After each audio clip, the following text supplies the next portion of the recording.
Bu videoda deney hayvanları etik kurulu araştırmaları için örnek bir başvuru yapılacaktır.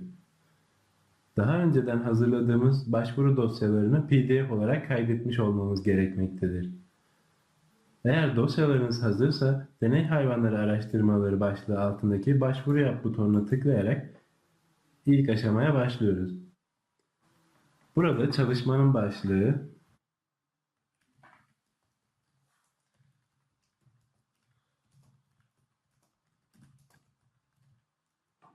çalışmanın tahmini başlama süresi ve tahmini bitiş süresini girerek sonraki aşamaya geçiyoruz.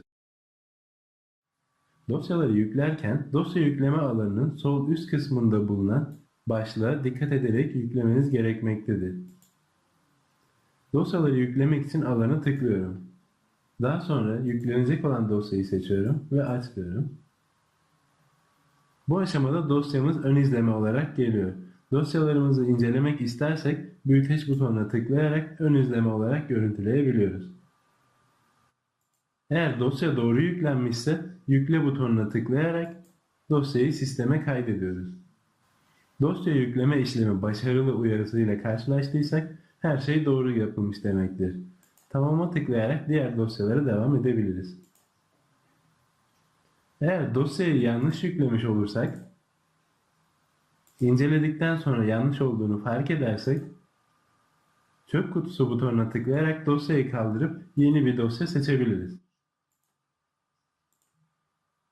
Daha sonra bu dosyayı yükle butonuna tıklıyoruz. Dosya yükleme işlemi başarılı uyarısını gördük. Şu an devam edebiliriz. Bir diğer önemli husus ise aynı başlık altında birden fazla dosya yüklemedir. Bunu iki şekilde yapabiliriz. Birincisi, dosya yükleme alanına tıklayarak dosyalarımızı birini seçip daha sonra tekrar tıklayarak diğerini seçerek. Veya bu dosyaları kaldıralım. İkinci yöntem ise dosya yükleme alanına tıklayıp birden fazla dosya seçerek aynı zamanda ikisini birden yüklemek. Dosyalar seçildikten ve ön izleme yapılıp kontrol edildikten sonra eğer bir eksiklik yoksa yükle butonuna tıklayarak dosyalarımızı sisteme kaydediyoruz. Tüm dosyalar yüklendikten ve kontrol edildikten sonra sonraki butonuna basarak başvurumuzun son aşamasına geçiyoruz. Başvuru tamamlandı. Eğer istersek dosyaların birleştirilmiş halini bu linke tıklayarak indirebiliyoruz veya sistem üzerinden direkt görüntüleyebiliyoruz. Bu aşamada başvurumuz etik kurul değerlendirilmesine gönderilmemiş durumda oluyor. Son kontrolü yapmak için başvuruların menüsünün altında bulunan tamamlanmamış başvurularım kısmına tıklıyorum. Burada yapmış olduğumuz çalışmanın başlığını görebiliriz. Üzerine tıkladığımızda ayrıntılı bilgiler ve yüklediğimiz dosyaları görebiliriz. Bu aşamada dosyalarımızı son bir kez kontrol edebiliriz. Gör butonuna tıkladığımızda sistem üzerinden dosyayı indirmeden inceleyebiliriz.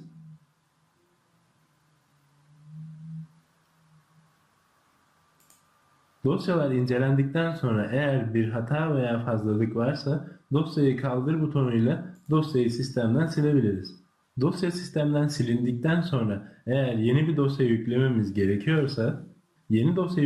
gerekiyorsa en üst kısımda bulunan yeni dosya yükleme kısmından göz at butonuna tıklayarak açılan pencerede yüklemek istediğimiz dosyayı seçiyoruz ve yeni dosyayı yükle butonuna tıklıyoruz. İşlem başarılı yazısını gördüğümüzde dosyamız yüklenmiştir. Tüm dosyalarımızı kontrol ettikten ve güncellenecek dosyalarımızı güncelledikten sonra başvurumuzu etik kurul değerlendirmesine göndermek için en altta bulunan başvuruyu değerlendirmeye gönder butonuna tıklıyoruz.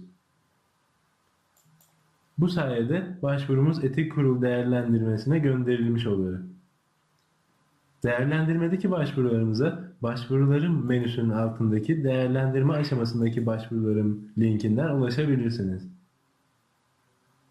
Burada başvuruyla ilgili değerlendirmenin hangi aşamada olduğunu görebiliyoruz.